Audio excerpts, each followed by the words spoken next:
yang akan kita terapkan tuh bisa dikasih contoh, dikasih lihat. Nah. Kelihatan guys. Wisata Kali Bening itu yang seperti yang tadi sudah dijelaskan oleh teman-teman, ada pembuatan banner di 3 destinasi dan peta lokasi, kemudian ada petunjuk arah. Membantu, tapi kemarin katanya Nikal kan ke sana ya. Katanya perkembangannya sudah bagus dan lebih ada wahana baru apa enggak? Ada spot baru. Nah, Itu kan kebun-kebun.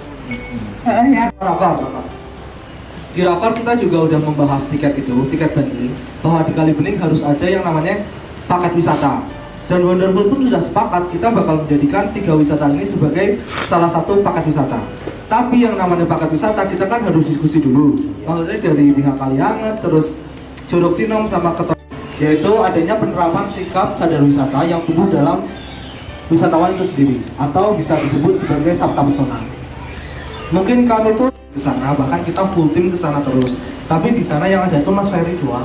Maksudnya kabar-kabar. Nah, ya jadinya kan kita mau soalnya kan nggak, jadi mau soal